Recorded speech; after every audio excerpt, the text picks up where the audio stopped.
دیکھیے قانون بنتے ہیں اور قانون میں تبدیلیاں بھی کی جاتی ہیں.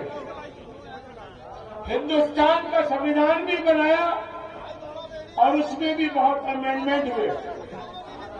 اوقاف کا قانون انگریزوں کے زمانے میں بھی تھا اور 1954 میں بھی بنایا گیا اور اس میں کئی امینڈمنٹ کیے گئے.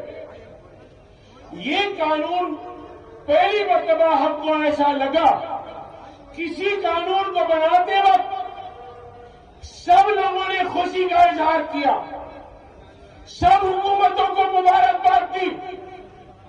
سارے قانون ہمارے بزرگوں کے مشورے سے بنائے گئے. پہلا قانون ہے جو ظلم, زیادتی اور اپنی ہر دھرمی اور اکثریت کی بنیاد پر بنایا گیا. پہلا نمبر پر یہ پروپیگنڈا کیا گیا کہ وقت بورڈ کسی بھی جائیداد پر انگلی رکھ دیتا ہے تو وقف ہو جاتی ہے.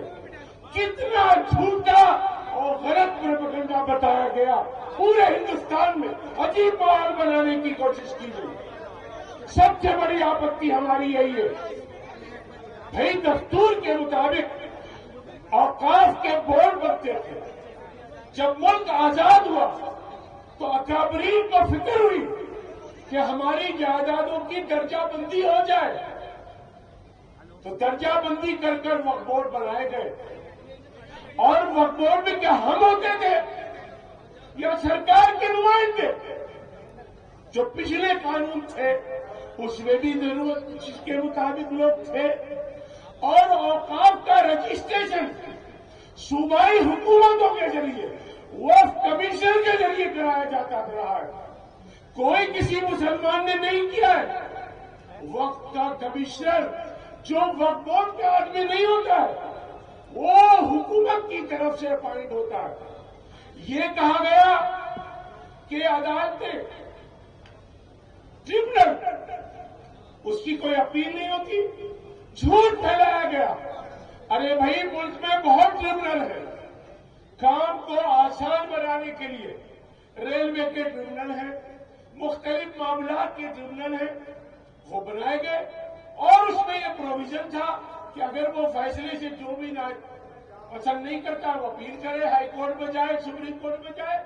یہ بھی غلط پروپیگنڈا کرایا گیا. میں آپ کو سچ بتاؤں, یہ تو نہیں ہوا کہ وقف بورڈ نے کسی جائیداد کو اپنا بتایا ہو, لیکن یہ ضرور ہوا ہے کہ ہماری جائیدادوں کو سرکاری لکھ لیا گیا. بے شمار قبرستانوں کو سرکاری لکھ لیا گیا. ایک مندر ملک میں ایسا نہیں ہے جس میں جو 2000 سال کا ہو یا 10,000 سال کا ہو اس میں پوجا نہیں ہوتی ہو. لیکن میری سینکڑوں مسجدوں میں نماز نہیں ہو رہی ہے. اور کے ڈپارٹمنٹ کا قبضہ. اور ایک بات بتائے, کوئی بادشاہوں کی بڑائی بھی نہیں ہے, غریبوں کی بھی ہے, نوابوں کی بھی ہے. بھوپال جیسے شہر میں تو رستم حمال کی بھی مسجد ہے اور چچا بابر جی کی بھی مسجد ہے. یہ غریبوں نے بنائی ہے. ساگر میں جائیے, ایک مسجد 72 مکان غریبوں نے دیے. ارے ہم تو اتنا صبر کرتے ہیں, ہمارے بڑے ہمیں بار بار صبر کی تلقین کرتے ہیں. ہماری جائیدادیں چھینی جاتی رہی, ہماری مسجدیں چھینی جاتی رہی, ہماری مسجدیں شہید کی جاتی رہی. ہمارے بزرگوں نے برداشت کی. ہم اسلام چاہتے ہیں, ہم امن چاہتے ہیں اور پوری حکومتیں بھی امن چاہتی ہیں. لیکن اچھی طرح حکومتیں سن لیں, امن انصاف کے بغیر ملک میں قائم نہیں ہو سکتا.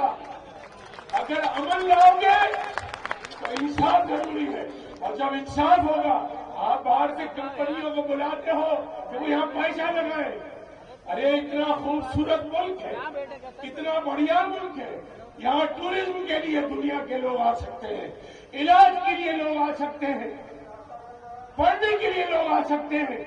آپ ہمیں در در بھٹکوا رہے. جو قانون بناتے ہیں یہ لوگ اس ہر قانون میں خامیاں ہوتی ہیں. انہوں نے کسانوں کا قانون بنایا, بے شمار کسانوں نے اپنی جانیں دے دی. انہوں نے اعلان دلائے. ارے بھائی ہم یہی تو کہہ رہے تھے کہ قانون ایسا لاؤ جو سب کے لیے ہو.